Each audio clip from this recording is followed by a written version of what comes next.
চাচা আমাদের ভাড়াটা। তোমরা খাওয়া দাওয়া করে তারপরে যাবে? না চাচা, খাওয়া দাওয়া করবো না, আমাদের বাড়ি অনেক দূর, লেট হয়ে যাবে। কোথায় বাড়ি তোমাদের? সন্ন্যাসী ডাঙ্গা। সে তো অনেক দূর। হ্যাঁ আচ্ছা ঠিক আছে। চাচা, আপনি মনে হয় ভুলে 500 টাকা বেশি দিয়েছেন। ওটা ভুলে দিইনি, আজ আমার একমাত্র মেয়ের বিয়ে, তাই খুশি হয়ে তোমাকে দিয়েছি। 300 টাকা তোমার, 200 টাকা পথে যেতে খেয়ে নেবে। ঠিক আছে চাচা, আসি তাহলে। চাচা চাচা, সালমাকে বাড়িতে কোথাও খুঁজে পাওয়া যাচ্ছে না। ও মনে হয় অন্য কোনো ছেলের সাথে পালিয়ে গেছে। কি বলছিস তুই? হ্যাঁ আমি ঠিকই বলছি। চ চ চ।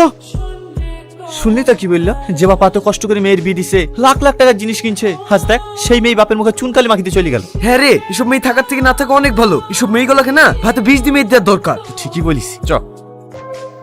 টনি টনি, কিরে কি হলো? গাড়িতে একটা মেয়ে। কে তুমি? বুঝতে পেরেছি, তার মানে একটু আগে আমরা যে বাড়িতে সামাল নামিতে আসলাম না, তুমি কি সেই বাড়ির মেয়ে? হ্যাঁ। নামো শিগগিরই। কি হলো, দাঁড়িয়ে থাকলি যে? নামো। তোমার লজ্জা লাগে রে বিয়ের আসতে কইবে পালিয়ে আসতে? কি অসভ্য মেয়ে রে, এতক্ষণে মনে হয় বাপ মা খোঁজাখুঁজি শুরু করে দিয়েছে, আর তোর গাড়ি চড়ে পালিয়ে এসছে। এসব মেয়েদের জন্য না বাবা মার মান সম্মান ডুবে যায়। টনি, বাপের মেয়ে বাপের কাছে ফিরে দিয়ে আয়। না না, আমি বাড়ি যাব না।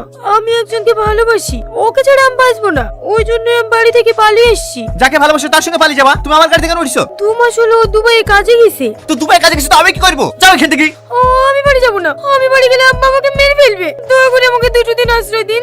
তোমাকে আশ্রয় দিলে সমাজের লোক কি বলবে? কেউ কিছু বলবে না, আমি ঘর থেকে বেরাবো না, সবসময় ঘরের ভিতরে থাকবো। দয়া করে আমাকে তাড়িয়ে দিয়েন না। ঠিক আছে ছাড়ো মা, 2 দিনই তো, কিছু হবে না। তো সব কাজে বাড়াবাড়ি। বাড়িতে কেউ আছেন? কি ব্যাপার স্যার আপনারা? আপনার ছেলে কোথায়? কেন স্যার, আমার ছেলেকে কোনো অন্যায় করেছে নাকি? আপনার ছেলেকে ডাকুন, তাহলে বুঝতে পারবেন। টনি টনি, বাবু একটু বাইরে আয় তো। কি হলো? স্যার এই ছেলেটাই আমার মেয়েকে ভুগে ভাগে নিয়ে পালিয়ে এসেছে।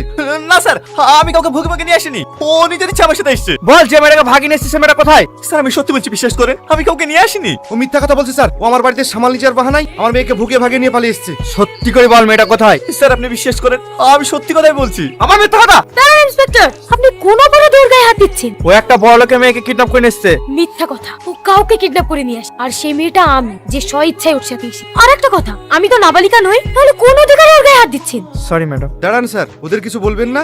দেখুন, আইনের বাইরে আমরা কোনো কাজ করতে পারি না। ছেলে মেয়ে দুজনে সাবালিকা, তাই এখানে আমাদের কিছু করার নেই। চলো সাহেব। যে বাপ তোকে কোলে পিঠে করে মানুষ করলো, সেই বাপকে তুই অপমান করলি। আজ থেকে জানবো আমার কোনো মেয়ে নেই, আমি তোকে ত্যায্য করলাম। আব্বা,